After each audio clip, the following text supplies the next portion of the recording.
Hello, it's Grifey here. In today's tech tree review, I'm going to go over the HMS Leander, which is a Tier 6 Royal Navy light cruiser. As you can see here in the port, we've got her up in fjords. She is an impressive looking boat for the Royal Navy, running one of the permanent camouflage on her. Now, this boat, in comparison to the Emerald, is where most players start to see how good the Royal Navy cruiser line can be, as she has a decent gun layout when compared to her predecessor in the Emerald.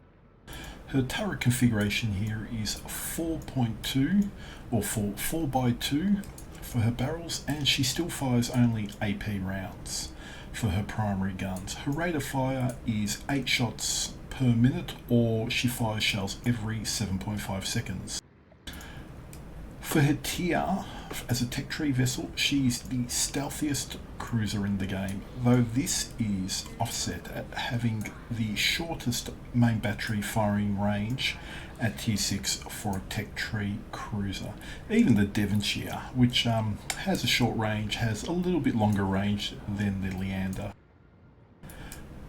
This you may think is a limitation, but I actually think this suits the Leander well, though, as she's suited best against destroyers and cruisers. So this forces you to support your destroyers or other forces early against the enemy destroyers and cruisers. Like all the Royal Navy vessels, especially the light cruiser vessels, use islands or have an exit plan when laying your smoke. So deploy your smoke.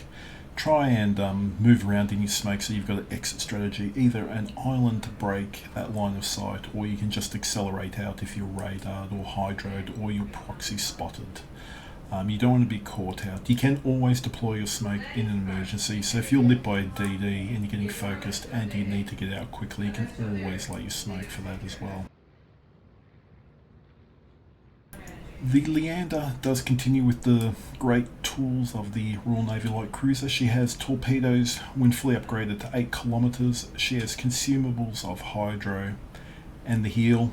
She does get smoke that most people will utilize, though you do have the option to take a fighter or spotter aircraft. Those Leander captains are brave souls, and I have never seen one in random. Please correct me if you do take a Leander out with a spotter aircraft or fighter. That would be actually pretty hilarious to see in regular gameplay. She does have the lovely Royal Navy light cruiser acceleration to top things off, so she's quite zippy off the mark. Now, the downsides are consistent with this particular line. She's a glass cannon, so if you don't know what that means, and if you do want to learn, sail broadside to anything in the game on the enemy team, including destroyers at close range, and you can watch yourself get death struck by their AP. Her AA is, in my opinion, adequate against tier 6 CVs. She will annoy them. She'll shoot down planes. She won't stop them from getting through, but she will hurt them. Against tier 8 CVs, she'll be really just an annoyance. You might get down a plane or two, but they will get through to strike at you. So your best bet is to smoke up where you can, or have a buddy to lean on for their friendly AA. Alrighty, let's go check out a replay I have of the Leander on the North America server. And now we're looking at a Leander replay. So in this particular game, I am divvied up with Special K from Kraken. He's in the Tier 6 German CV. And in this game, as you can see, there are, besides the obvious Tier 4 fail div, there's a lot of battleships, so not the natural target selection for the Leander, so this one generally would not be the easiest, but again, try to remember that always have an exit strategy where you can. For Leander, I have a 19-point captain on this one. This is his build. As you can see, slightly different. For some reason I did incoming fire for this one, but adrenaline rush, superintendent. Then I have got concealment, radar positioning, and a few other little odds and ends. Generally, this will let me mitigate damage coming in, find enemy DDs when they're close, and reload my consumables that much quicker.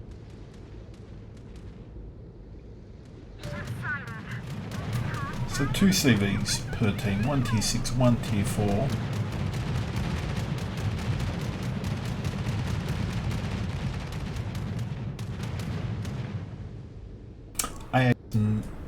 Okay on the Leander, even fully upgraded with the 19-point captain. Yes, I could have put extra points into BFT or other little skills, but I find that what she's got is more than respectable for the duration of the game. So Hatsu takes a bit of a pounding early. We do have a DeGrasse.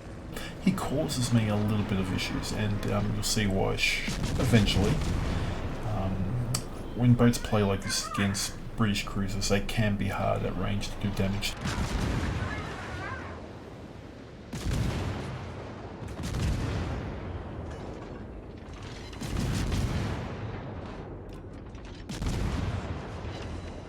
So just creeping up behind the friendly DD smoke. Sure, he didn't want to use it, but with enemy CVs lurking, he had no real choice. Lets me really disengage from the DeGrasse. Our CV in Special K keeps that DeGrasse pinned down and lit, so he can't really disengage. Sneak onto the cap for some lovely cap assist, even though the DD did most of it. I use my first smoke at this point because we've got a New York, we have got a Dunkirk within range, and that's a lot of firepower against a light cruiser.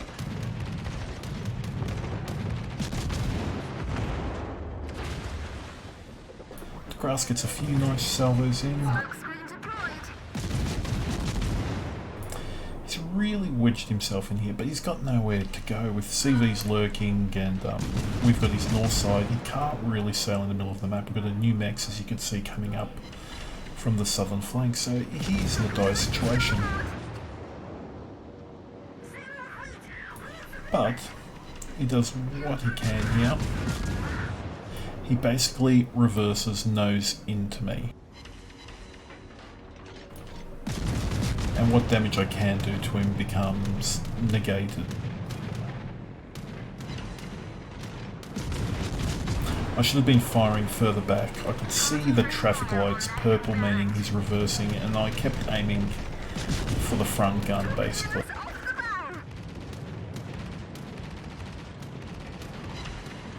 We'll be there, 300, but it's like death by 1,000 cuts.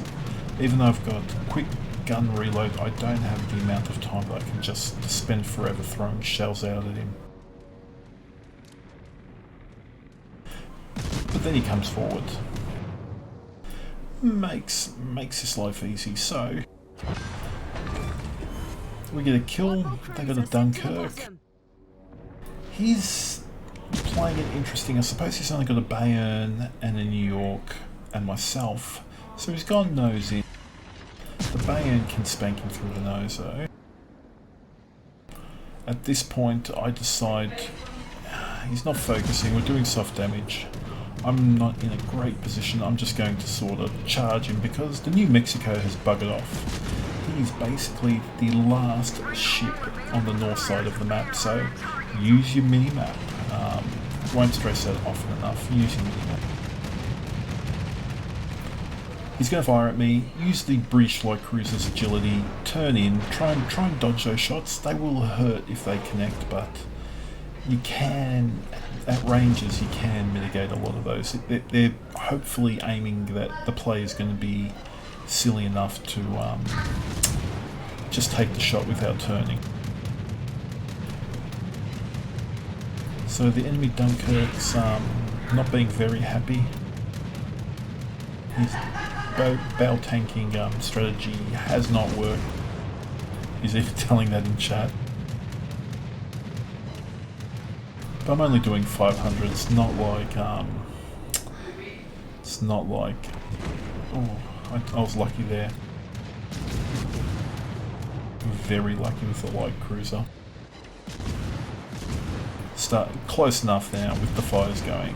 He will go down. Hardly a challenge.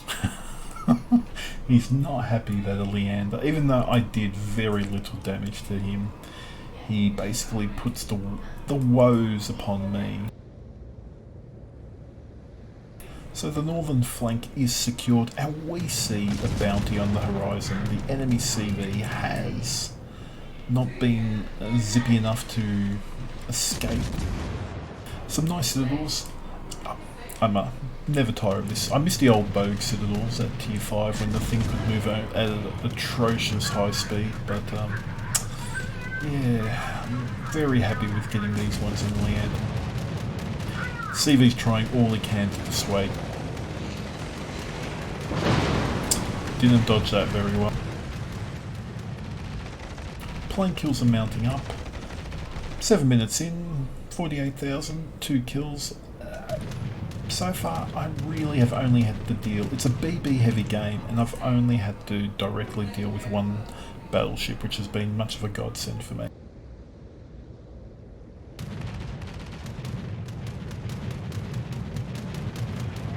Using the priority sector.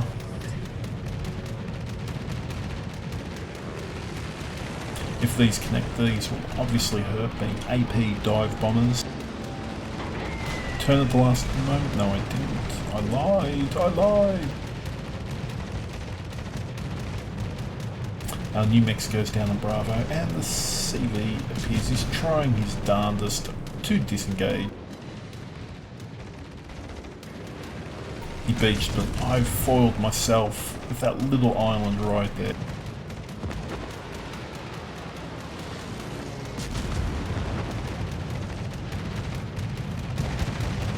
Getting some soft kills now because he's got his fighters up over his CV. It should be my kill with 2,000 shells out. Citadel secure. Enemy carrier destroyed. Very lucky there in all honesty. I have to use a smoke. I've got an island here that I can disengage, but very, very fortuitous that the Bayern did not clock me and I didn't eat torps there. That was not the greatest of positions for me. 2 BBs of the enemy BBs going through the middle, and a Vasteras has now entered the fray. Rather than dropping on my smoke, CV's decided to try, with his last salvo, try and find some easy target. Hydro up. So I don't want to eat surprise torps. They're going to be coming in. He knows I'm smoked here. The CV's probably pinging his map.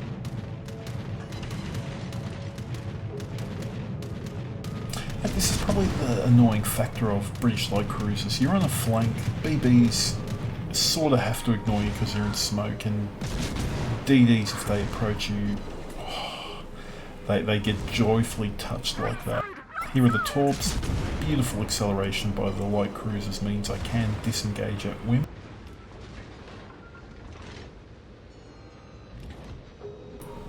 Light cruisers like this are great in islands. The Hydro, I don't let him get within 2Ks of me, or he doesn't push to find me proxied, so he doesn't know where I am. He knows he's hydroed. He assumes I'm still in my smoke. And then I've got presents for him. 620, not a great present. He probably got a refund on that. That's better, 3,600. No refund. Special K secures the Bayern. That is now the Vasteras down. We're up to 4 kills. Literally out of nowhere, 4 kills. Langley now enters the fray. At this point I look up going, oh yeah, 29 plane kills, tier 4 CV, I'm going to farm myself an air defense expert. As long as I don't eat his torps, and that was a close one.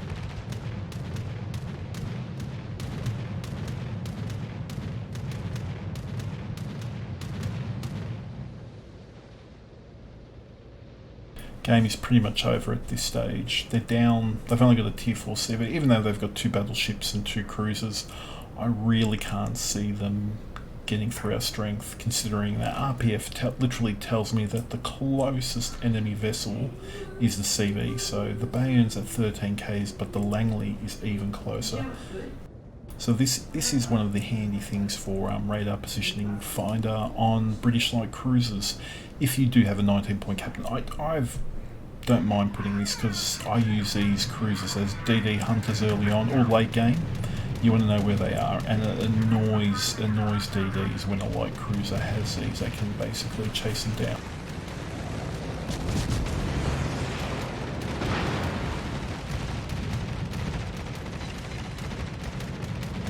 Langley's come to sacrifice himself.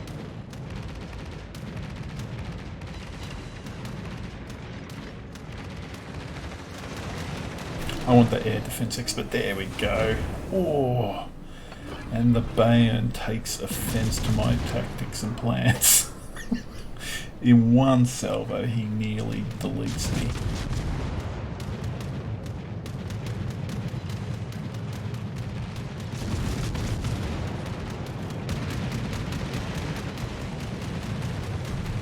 Trying to aim for the two funnels right at the rear of the boat, but they're too far forward. Citadels are right on those two funnels.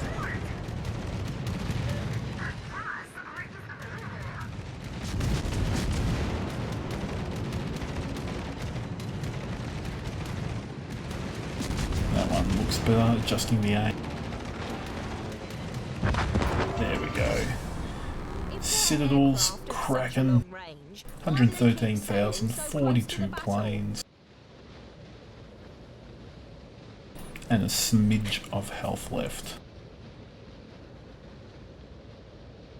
Now with the planes gone, I can basically heal up a little bit, but the Bayon can't look for me because he's got cruisers just to his north, so he's got to literally disengage. So he either stays broadside to them, or he turns out or goes into them, and he gives me broadside. So I'm closing in here, but I'm planning to slow down and smoke up.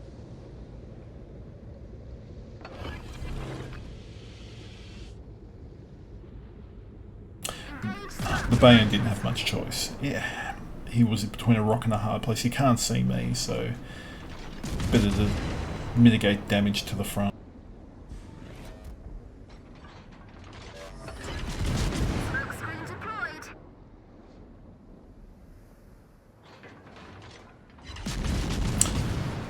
Consistently aim for the upper superstructure, upper belt if you can.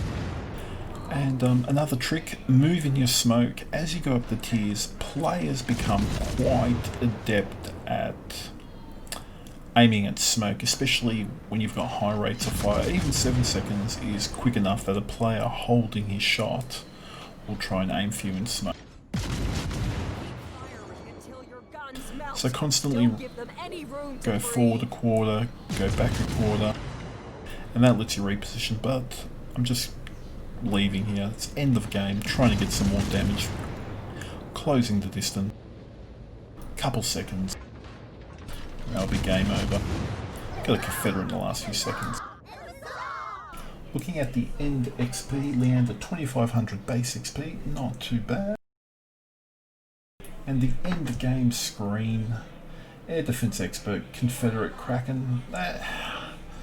Top tier, it's a good boat. It teaches you the tools of the trade for the British light cruisers. Use your smoke, use your hydro. Remember always to have a position to get out of trouble. Use your islands and farm up those targets when they show you too much side. Anyway, hopefully you've enjoyed that Leander review, and don't forget to click the subscribe button. Thank you all for your time.